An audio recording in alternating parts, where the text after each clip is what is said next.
क्या शक्तियों का साझाकरण प्रदान करना संभव है? शक्तिपात का सच। जिस तरह किसी व्यक्ति की भौतिक विनाशता या विपन्नता का कोशलन उसका भौतिक संपत्ति और धन से किया जाता है, ठीक उसी तरह किसी व्यक्ति की आध्यात्मिक विनाशता या विपन्नता का लक्ष्यीकरण उसकी आध्यात्मिक शक्ति प्राण ऊर्जा से किया जाता है।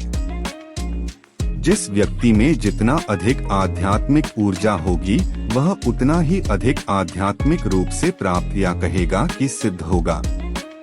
लेकिन सवाल ये उठता है कि कोई आध्यात्मिक रूप से शक्ति संपन्न अपनी ऊर्जा को किसी आध्यात्मिक रूप से विपन्न व्यक्ति में स्थानांतरण कर सकता है? जी हाँ, कर सकते हैं, और इसी को शक्तिपात कहते हैं। इतनी जानकारी ही काफी नहीं है। कोई भी गुरु अपनी शक्ति को शिष्य के शरीर में प्रविष्ट करके के उसके चक्रों का वेधन करता हुआ उसकी कुंडलिनी पर आघात करता है। इस आघात से हुआ कुंडलिनी तिलमिला उठता है। वास्तव में यह कुंडलिनी जागरण नहीं होता, बल्कि एक स्फुरण मात्र होता है, जिससे शिष्य को कुछ समय के लिए सहायता मिलती है। वो नहीं होता है। इस बात को थोड़ा गहराई से समझने की जरूरत है। ऐसा ही है जैसे किसी व्यक्ति विशेष को बिजनेस के लिए आर्थिक सहायता करना। किसी से भी कम समय में वह अपना बिजनेस खड़ा कर सकता है। यदि वह कोई नया बिजनेस खड़ा करने में सक्षम न हो या बिजनेस के लिए मिले पैसे पर ही मौज मस्ती करना शुरू कर दे, तो मिहिर ही समय में वह धन होते हुए वह कंगाल हो जाएगा। एक और उदाहरण खाता है। जैसे किसी खून की कमी वाले कमजोर व्यक्ति को यदि किसी स्वस्थ व्यक्ति का खून चढ़ा दिया जाए, तो कुछ ही समय में उसके शरीर में भी वैसी ही स्वस्थता, क्रियाशीलता और स्फूर्ति आ जाएगी। वह नहीं है। यदि वह ब्रॉडबैंड के रूप में वैसी ही स्वस्थता, क्रियाशीलता और स्फूर्ति चाहता है, तो उसे स्वयं रक्त बनाना ही मिलेगा। ठीक यही बात शक्तिपात के संबंध में भी है। गुरु द्वारा दी गई ऊर्जा के माध्यम से उसे स्वयं ऊर्जा का निर्माण करना सीखना होता है। यदि आप इसे सावधानी पूर्वक ऐसे ही मिटा दें, तो मिर्जा ही समय में वह प्राप्त ऊर्जा चुक जाती है। इसलिए योग्य गुरु अपने शिष्यों में शक्तिपात के माध्यम से ऊर्जा का स्थानांतरण करते हैं, जो उसका सदुपयोग कर सके। प्राण ऊर्जा या चेतन से संचालित सचो प्राणी आपके आसपास मौजूद है, लेकिन प्रत्येक का गुण, कर्म, स्वभाव अलग अलग है। कहने का सिद्धांत केवल इतना है कि जिस तरह एक बिजली विभिन्न प्रकार के उपकरणों में विभिन्न प्रकार के कार्य करती है, ठीक उसी तरह एक प्राण ऊर्जा भी विभिन्न प्रकार के विज्ञापनों में विभिन्न प्रकार के कार्य करती है।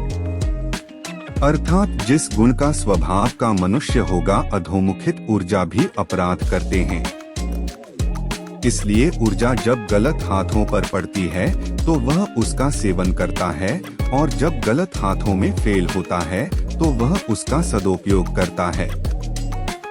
इसी प्राण ऊर्जा के स्थानांतरण के लोगों द्वारा की शारीरिक और मानसिक चिकित्सा की जाती है।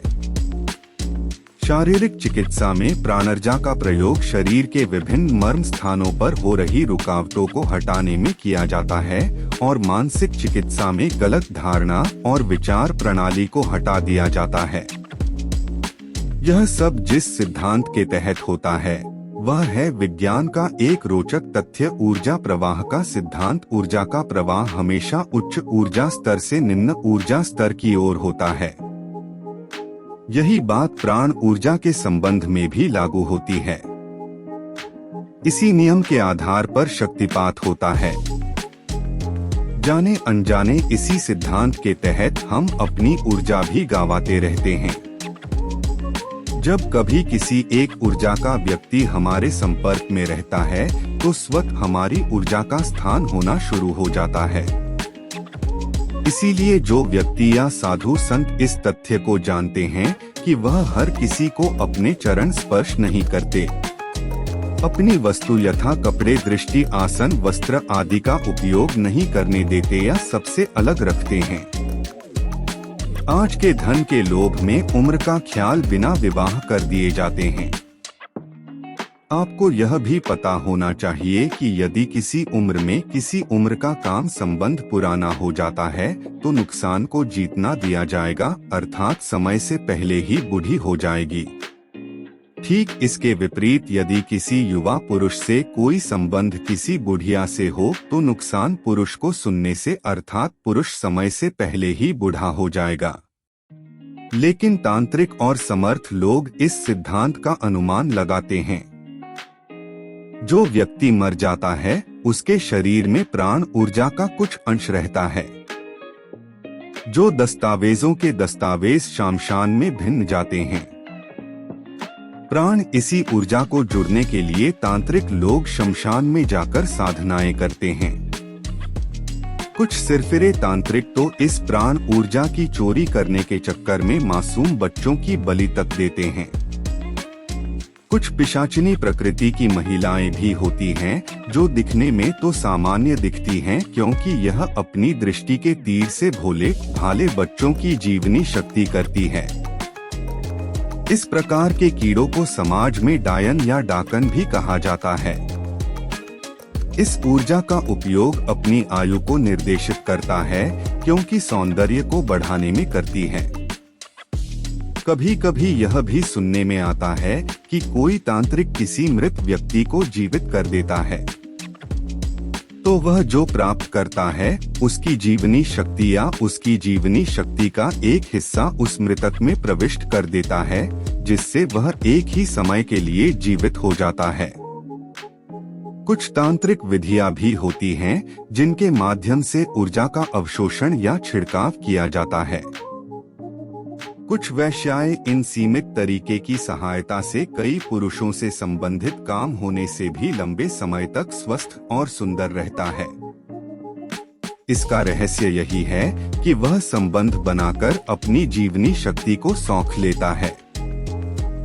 इस तरह प्राप्त ऊर्जा से कोई भी आध्यात्मिक उद्देश्य पूरा नहीं हो सकता।